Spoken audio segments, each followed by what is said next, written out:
मेरे प्यारे सभी दर्शकों पर भगवान श्री हरि नारायण के स्वरूप द्वारकाधीश वासुदेव श्री कृष्ण भगवान का आशीर्वाद बना रहे और आप सभी के अपने सपने पूरे हो, घर में खुशियां और मन में शांति प्राप्त हो। दोस्तों, आप सभी का हमारे YouTube चैनल पर स्वागत है। आज हम आपके लिए एक दिव्य जानकारी लेकर आए हैं। तो दोस्तों, अपने वीडियो में अंत तक जुड़े रहिए और अपने दोस्तों के साथ में इस वीडियो को जरूर शेयर करिए। दोस्तों, हिंदू पंचांग के अनुसार भगवान कृष्ण का जन्म भाद्रपद मास के कृष्ण पक्ष की अष्टमी तिथि को हुआ था। इसे जन्माष्टमी कहा जाता है। हिंदू धर्म में कृष्ण जन्माष्टमी का पर्व पूरे भारत में बहुत धूमधाम से मनाया जाता है। वहीं मथुरा की जन्माष्टमी तो विश्व प्रसिद्ध है। इस दिन भगवान श्री कृष्ण के बाल रूप यानी लड्डू गोपाल की पूजा की जाती है। क्योंकि पुराणों में भगवान कृष्ण का जन्म रात 12 बजे हुआ था, इसलिए जन्माष्टमी पर्व रात में मनाया जाता है। जन्माष्टमी पर भगवान श्री कृष्ण की झांकियां निकाली जाती है। दोस्तों, आइए जानते हैं भगवान श्री कृष्ण की पूजा कैसी करनी चाहिए और उनका व्रत कैसे करें। जन्माष्टमी के दिन रात को 12 बजे भगवान श्री कृष्ण का जन्म हुआ था, लिहाजा इसी समय इनकी पूजा करें। सबसे पहले बाल गोपाल का पंचामृत से स्नान करवाएं, उन्हें सुंदर वस्त्र पहनाएं, मोर मुकुट, चंदन, आभूषणों से भगवान का श्रृंगार करें। जन्माष्टमी के दिन पालकी सजाकर भगवान को झूला झुलाएं। कान्हा को पंजीरी, माखन, मिश्री, खीरा, मिठाइयों का भोग लगाएं और ध्यान रहे कि भोग में तुलसी के पत्ते जरूर लगाएं। जन्माष्टमी के पूरे दिन उपवास के बाद रात के 12 बजे भगवान श्री कृष्ण जी का जन्म होने पर कृष्ण जी की आरती करके फलाहार भोजन किया जाता है। अनेक स्थानों पर इस दिन अखंड रामायण का पाठ भी किया जाता है।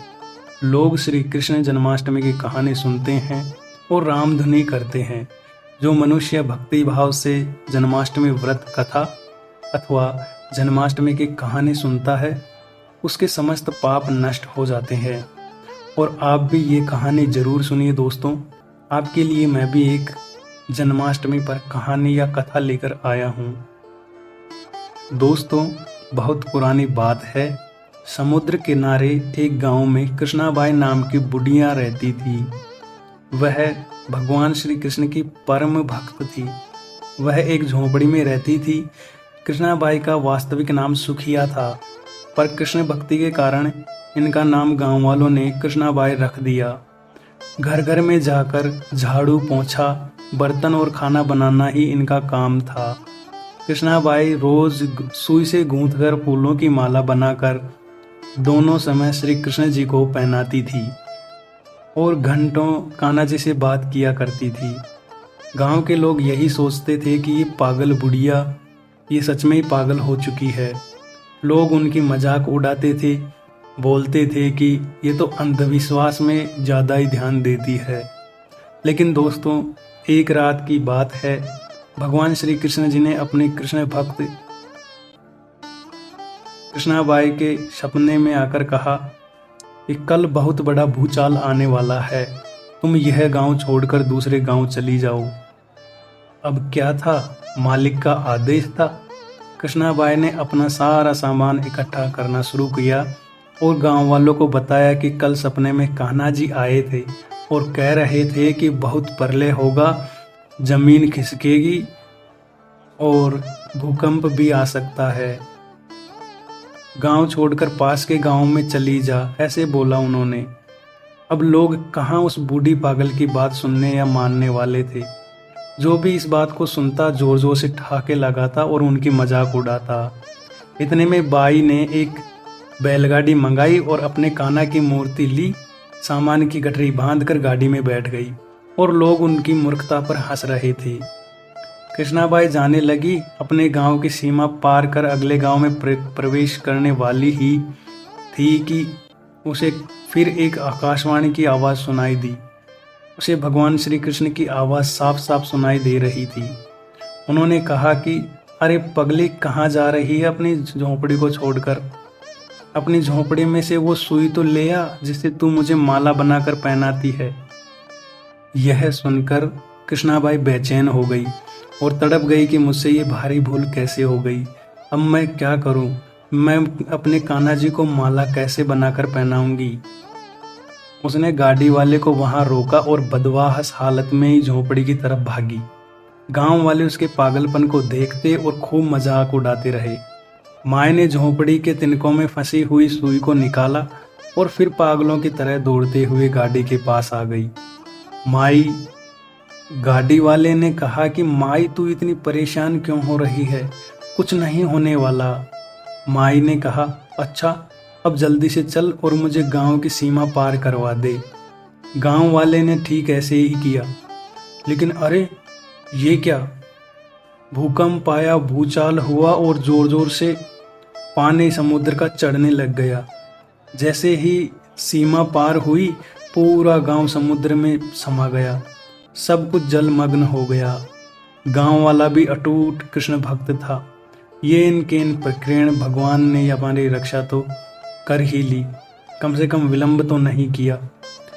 दोस्तों, इस कहानी से हमें यह शिक्षा मिलती है कि प्रभु जब अपने भक्त की मात्र एक सुई की इतनी चिंता करते हैं तो वो भक्त की रक्षा के लिए कितना चिंतित होते होंगे।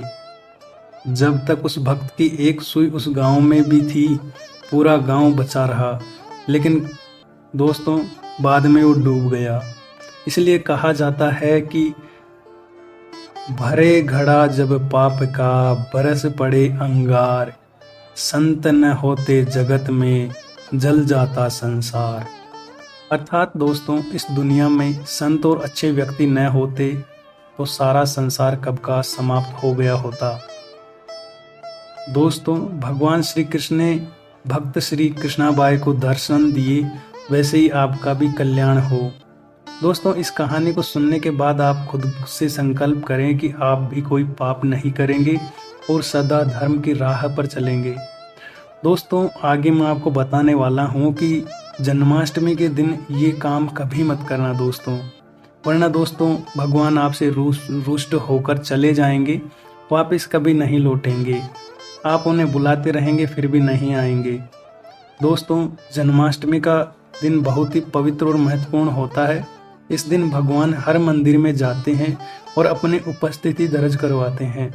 इसी दिन भगवान कृष्ण की पूजा अर्चना करनी चाहिए। दोस्तों, जन्माष्टमी का व्रत रखना चाहिए, लेकिन जन्माष्टमी का व्रत भी ना करें तो कुछ बातों का ध्यान रखें।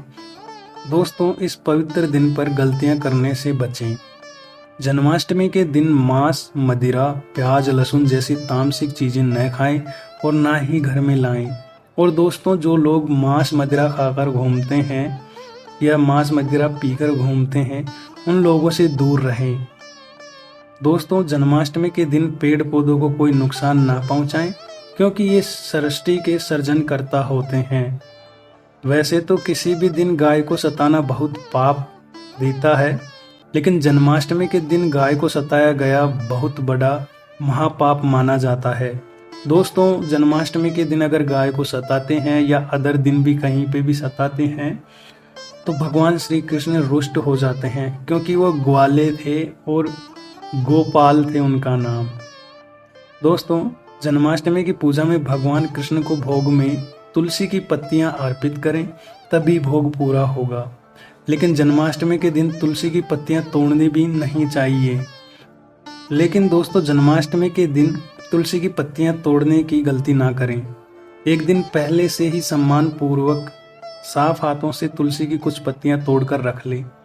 दोस्तों, आपको हमारी ये जानकारी कैसी लगी हमें ज़रूर बताएं और हमारे चैनल को सब्सक्राइब करें, लाइक करें और अपने दोस्तों के साथ में शेयर ज़रूर करें। धन्यवाद दोस्तों।